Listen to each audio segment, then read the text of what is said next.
Hello again. This is Jim Sharon with my wife, Ruth Sharon, co-founders of the HeartWise Relationship Academy, coming to you from our backyard, our beautiful backyard, which we so enjoy. And we're going to continue and just about wrap up our conversation that we've been having lately on different love languages. Today's focus will be on gifts, mainly material gifts, but we'll go a little bit beyond that.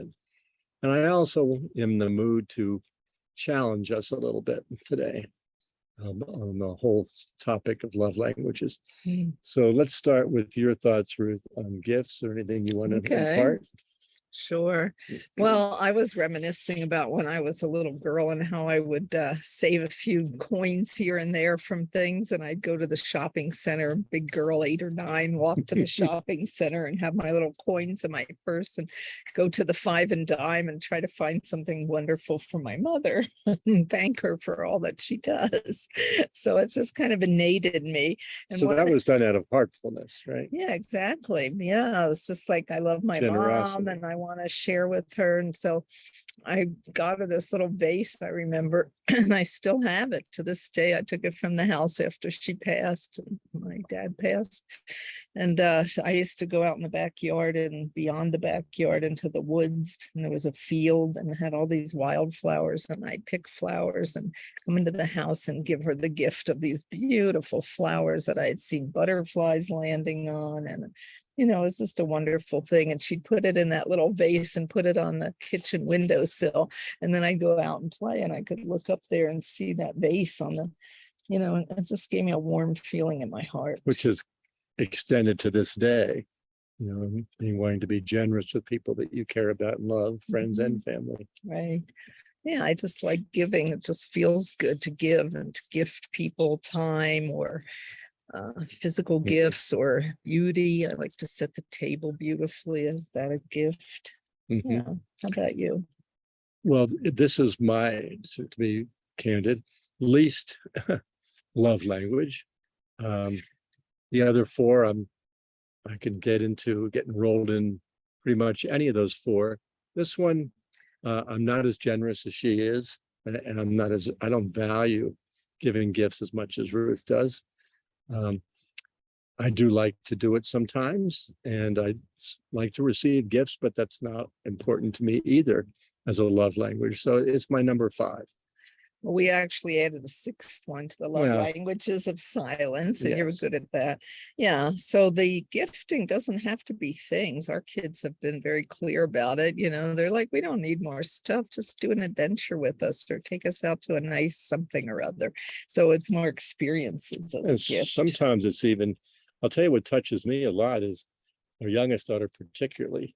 She gives us photos, calendars with her pictures of her daughter each month. She gave me a wedding gift of photos, beautiful assemblage, and artwork that she's done over the years. You said a wedding gift, you mean an anniversary gift? Well, no, from her wedding, I'm sorry. Oh. Her wedding when I was dancing with her and some other pictures. Right. All these greatly touched my heart, more than a lot of really material gifts, quite frankly. But let's look at it, in terms of what is it this or other love languages represent. Let's stay with gifts for a minute. So how much are you giving from the heart, right, in this area? Selflessly giving without expectation of return is a very big one. Can you receive gifts that are not, don't have a price tag on them? Let's say it's a small material gift or just a thoughtful gesture. Does that count? So these are things to kind of consider. There's a lot of rules around giving in my family. You have to give a certain price point or it was an acceptable gift. And I was always insulting people because I wasn't living against those rules. Exactly. You were not towards those rules. Yeah, right. Not following the rules. So that's another thing I was thinking is, how are you fixed for money, right? I had a history teacher way back when who said it's not how much you give that counts, it's how much you have left. So if you're a billionaire, you can afford a pretty good sized gift. If you're living on a meager salary, you may be living beyond your means to try to overgive. Mhm.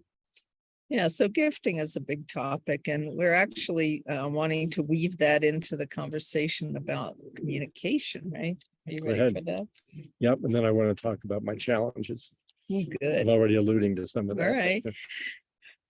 Well, HeartWise is this name that we've given affectionately to the wisdom in our hearts to know ourselves better and to understand the other person and to create the us space that honors and dignifies and respects and cherishes us and helps us heal.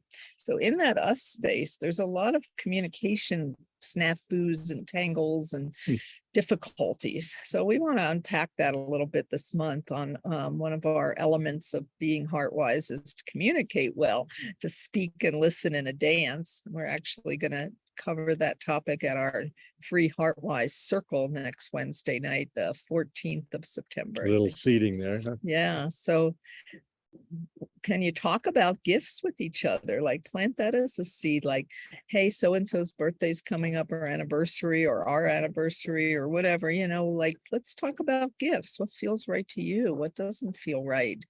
Maybe you get into some of your conditioning or your patterns or your thoughts, but it could be an interesting conversation. So I invite you to do that. Talk about gifts, giving and receiving. And does it feel like love, or does it feel like obligation? I mean, so many people get so stressed at the holidays because they have to get the gifts, so we're It's a lot of pressure running around, let alone budget.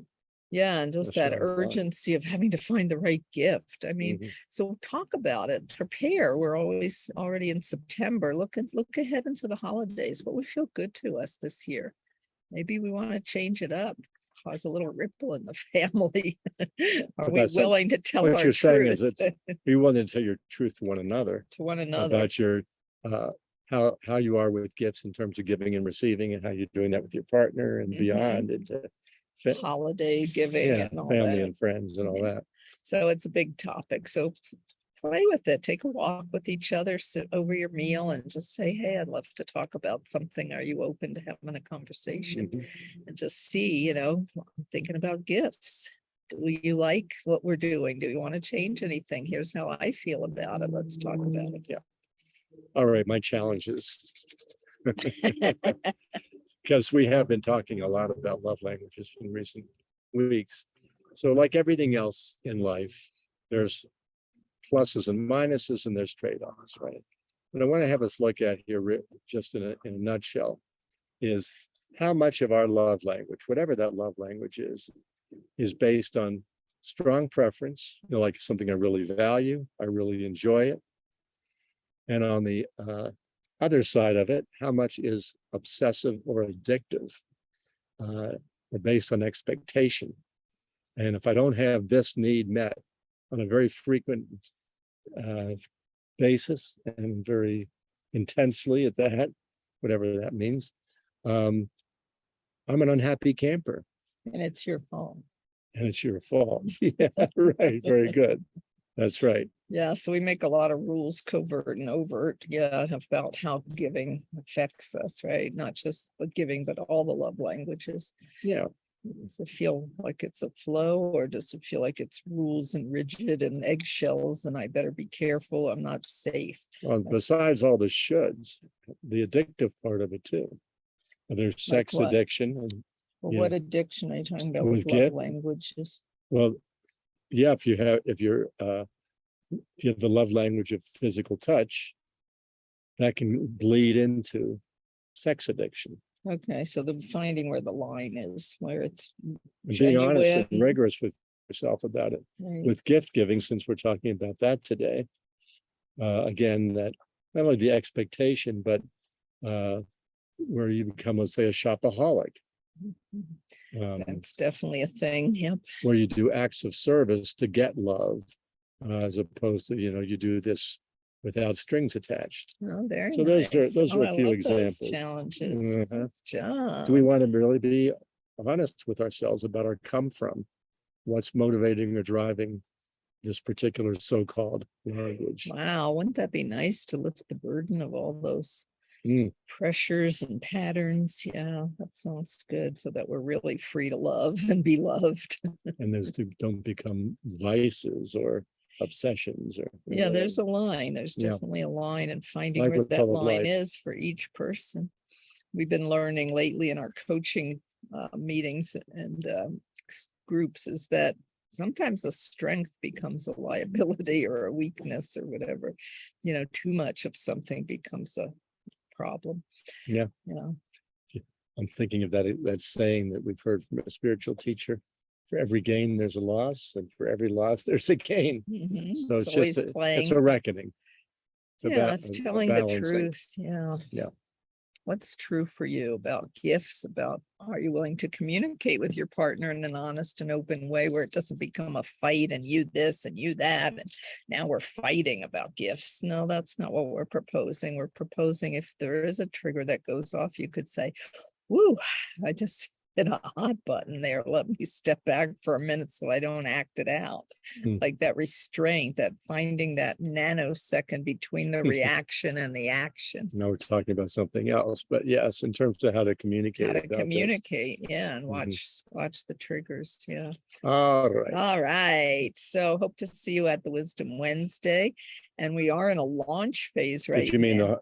yeah, I think you meant I'm Wisdom sorry, Wednesday. I meant HeartWise Circle. This is our Wisdom Wednesday for today. I'm talking about our HeartWise Circle next Wednesday from 7 to 8 p.m. That's Mountain Time, so check your time zone. September 14th. Thank you. It's on Zoom. So all you do is go to our website, heartwise.us, and look for the HeartWise Circle icon and click on that, and you'll just register for free, and it'll send you the link how to find us. And there's no obligation to talk or even be on camera, but we do hold the space, a safe and sacred space that we could talk about topics and unpack them and learn from each other. We call it a wisdom pool where we all have something to offer. So Sharing join us. our experiences, our perceptions, and Right, so forth. right. All right. Okay, well, look for our launch for our new courses. We're in the queue, getting them all set up. All Bye, everyone. right, take care. Bye.